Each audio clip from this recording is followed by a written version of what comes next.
দেখুন, প্রথম কথা, সওগাত মোল্লার এখানে কোনো অস্তিত্ব নেই। যে উনি বোম নিয়ে মমতা ব্যানার্জির উপরে অ্যাটাক করেছিল, এখন সেই যে মানুষটার উপরে অ্যাটাক করেছে সেই মানুষটা স্টেজ থেকে নামিয়েছে ক্যানিংয়ের বুকে, তাকে আবার মা বলছে। এনার কোনো ধর্ম নেই। সওগাত মোল্লার একটাই ধর্ম, মানুষ মানার ধর্ম, লুটে খাওয়ার ধর্ম। এই কথাটা কিন্তু এখনকার না, এই কথাটা সিপিএমের আমলে এই সওগাত মোল্লাই তুলেছিল। এই যে অবাঞ্ছনীয় কথাটাই সওগাত মোল্লাই তুলেছিল। এই কথায় যদি ওই মহিলার কেস হয় এই বক্তব্যই, তাহলে এই বক্তব্যের জোরে এই সওগাত মোল্লার আগে কেস হওয়া দরকার, তারপরে আমাদের ওই মহিলার কেস হওয়ার দরকার। প্রিয় দর্শক, এই মুহূর্তে যে গুরুত্বপূর্ণ খবর দিকে চোখ রাখবো, সওগাত মোল্লার পাশের অঞ্চল নারায়ণপুর অঞ্চল। আর এই নারায়ণপুর অঞ্চলে আবারও আইএসএফের পক্ষ থেকে হাঁড়ি চাপানো হলো সেই ভাঙড় বিধানসভা, একেবারে জানেন ক্যানিং বিধানসভার পাশে। আর জানেন বারবার সওগাত মোল্লার নির্দেশে ভাঙড়ে ব্যাপকভাবে আইএসএফদেরকে হুমকি দেওয়া হচ্ছে। তারপরেও সেই হুমকির পরোয়া না করে ভাঙড় বিধানসভাতে একাধিক এলাকা আজকে ধরে 4 দিন ধরে ভাঙড় বিধানসভাতে হাঁড়ি চড়ানো হচ্ছে। সেই ভাঙড় বিধানসভার এই মুহূর্তে একেবারে যে যুবকরা, তাদের কি বক্তব্য আমরা সরাসরি কথা বলার চেষ্টা করব। আবারও সওগাত মোল্লার পাশের অঞ্চলে একেবারে সওগাত মোল্লাকে নিশানা করে পাল্টা চ্যালেঞ্জ সেই ভাঙড় বিধানসভা থেকে কি জানাচ্ছেন, দেখতে থাকুন বিস্তারিত খবর আইএসএফ বাংলার পর্দায়। এটা খুব হাস্যকর কথা, কারণ মা কোনোদিন দিদি হয় না, দিদি কোনোদিন মা হয় না। তা সওগাত মোল্লা আগে ডিসাইড করুক মমতা ব্যানার্জি ওনার মা না দিদি, ঠিক করে নিয়ে সেইটাই জনগণের সম্মুখে বলুক যে আমার মা উনি, আমি ওনাকে মা বলে শ্রদ্ধা করি। খুবই ভালো জানি মা শব্দটা সমাজে আমাদের কাছে একটা খুব বড় পাওনা। মার স্নেহ আলাদা জিনিস। যদি মমতা ব্যানার্জি ওনাকে খুবই স্নেহ করে তাহলে উনি মা বলুক। আর দিদির ভাই বোনের সঙ্গে যেমন মারপিট হয়, ওনার সঙ্গে তো সওগাত মোল্লার মারপিট হয় না, তো উনি দিদি বলা তাহলে ওনার উচিত নয়। মাই বলছে, খুব ভালো জিনিস বলুক। তবে সওগাত মোল্লা একটা কথা বলে রাখি, যাকে মা বলছে একটা সময় কিন্তু তার আঁচল ধরে স্টেজ থেকে নামিয়ে দিয়েছিল। সওগাত মোল্লা এটা ভুলে গেলে হবে না। সিপিএমের আমলে তখন আমরা খুব ছোট ছিলাম, আমরা খবরে দেখেছি টেলিভিশনে যে উনি বোম নিয়ে মমতা ব্যানার্জির উপরে অ্যাটাক করেছিল, এখন সেই যে মানুষটার উপরে অ্যাটাক করেছে সেই মানুষটা স্টেজ থেকে নামিয়েছে ক্যানিংয়ের বুকে, তাকে আবার মা বলছে। এনার কোনো ধর্ম নেই। সওগাত মোল্লার একটাই ধর্ম, মানুষ মানার ধর্ম, লুটে খাওয়ার ধর্ম। ভাঙড় থেকে লুটে নিয়ে যাচ্ছে, ভাঙড়ের মানুষেরা ভালো রকম টের পাচ্ছে, কিন্তু প্রশাসন ওনাদের একতরফা কাজ করে যাচ্ছে বলে ওনারা ঠিক আছে। আমি এটুকু বলবো, কলকাতা পুলিশ যদি সক্রিয়ভাবে কাজ করে সওগাত মোল্লা ভাঙড়ে ঢুকতে পারবে না। উনি যে প্রশাসন নিয়ে ঢুকছে, একবার বলবো ওনার বাহিনী নিয়ে ঢুকতে, তারপরে আইএসএফ কি জিনিস ওনাকে বুঝে দেওয়া হবে। সওগাত মোল্লাকে একটা বক্তব্য বা মমতা ব্যানার্জিকে বক্তব্য দেওয়ার পরে তিনি বলছেন এইভাবে মহিলাদেরকে অপমান করা হয়েছে, কিন্তু সওগাত মোল্লার কোনো এক চামচা আর একেবারে প্রিয়াদের মা বাপ তুলে গাল পেরেছিল, কি বলে? না, সওগাত মোল্লা যেটা ওই মহিলারা একেবারে অবাঞ্ছনীয়, কোনো ওনারা সাধু ভাষা প্রয়োগ না করে যে মহিলাটা কথাগুলো বলেছিল ওটা কোনো সাধু ভাষা নয়, অসাধু ভাষায় উনি বক্তব্যটা রেখেছিল। কোনো খারাপ কিন্তু মন্তব্য করেননি। সেই জায়গায় সওগাত মোল্লা ওনার প্রতিবাদ করছে। আমি দেখছিলাম একটা ভিডিও, সওগাত মোল্লার পিছনে একজন দাঁড়িয়ে আছে, তানারই ভাই আর এক দলের, আমাদের দলের আইএসএফের দলের পৃষ্ঠপোষক আব্বাস সিদ্দিকীও আমাদের চেয়ারম্যান নওশাদ সিদ্দিকীর মায়ের মা তুলে গালাগালি করেছে। আমি যদি মনে করি যে সওগাত মোল্লা সত্যিকারের মানুষের মর্যাদা দিতে জানে, তাহলে আগে ওনার দলের লোক যে অবাঞ্ছনীয় কথা বলেছে বা মানহানির কাজ করেছে, তার আগে স্টেপ নেক।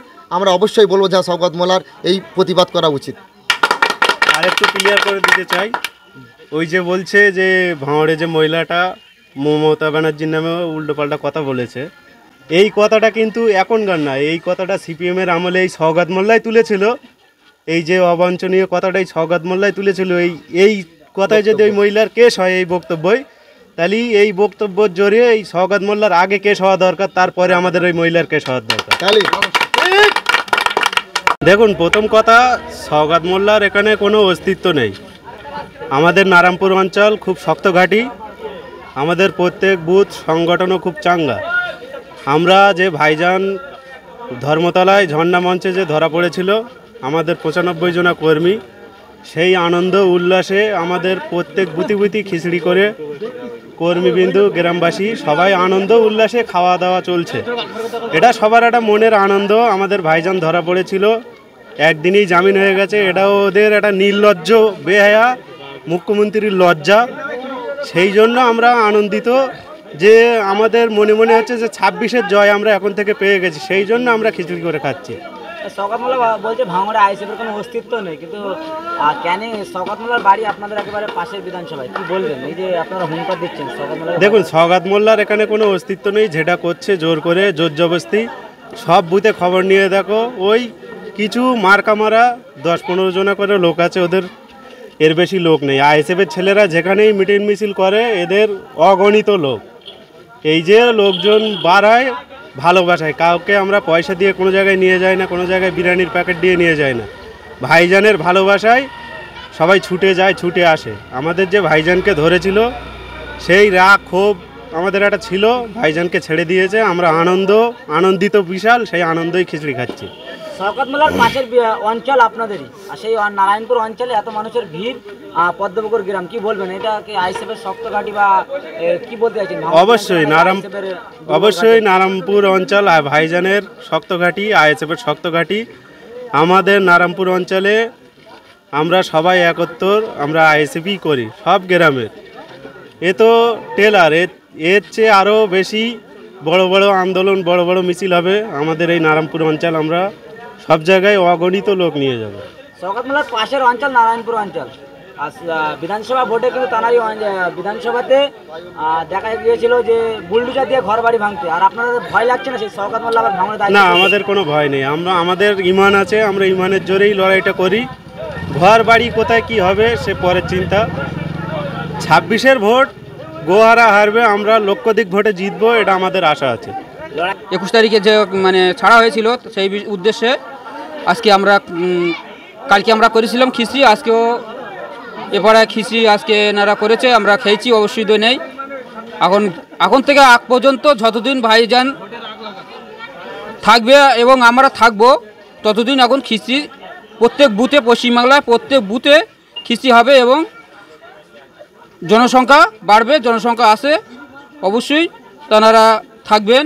আর আগামী দিনে 26-এ দেখিয়ে দেবে বাংলার মানুষ কি করতে পারে না করতে, 26-এ দেখিয়ে দেবে। তারপরে টিএমসি তো কেউ নেই, সব মাঠে গিয়ে সব পাত ধুচ্ছে, সেই ডেকে ডেকে নিয়ে যাচ্ছে, কেউ ধান কাটছে ডেকে ডেকে নিয়ে যাচ্ছে, মানে জোর করে। আজকে বলছে ভাঙড়ের অস্তিত্ব নষ্ট হয়ে যাবে আইএসএফ, কি বলে? ওটা ওনার ভুল কথা, ওনার পাশে তো লোক নেই, ওই উদ্দেশ্যে যাতে না মানে ভয় দেখাচ্ছে আর কি। যারা একটা মানে শান্তশিষ্ট লোক তাদেরকে ভয় দেখানো হচ্ছে, কিন্তু ভয় মানে কোনো খাটবে না। আমাদের বড় ভাইজান আছে, অবশ্যই বড় ভাইজান কিছুদিন মানে গেলে আগামী দিনে তিনিও সামনে চলে আসবেন। জনসংখ্যা কী করে মানে সেই 21-এ যেরকম ছিল সেরকম প্রত্যেক পশ্চিমবাংলা প্রত্যেক বুথে প্রত্যেক জায়গা হয়ে যাবে, থাকবে। ছেলে চলে এসো তোমরা সব ঠিক করে তাদের জন্য শিক্ষা চলে এসে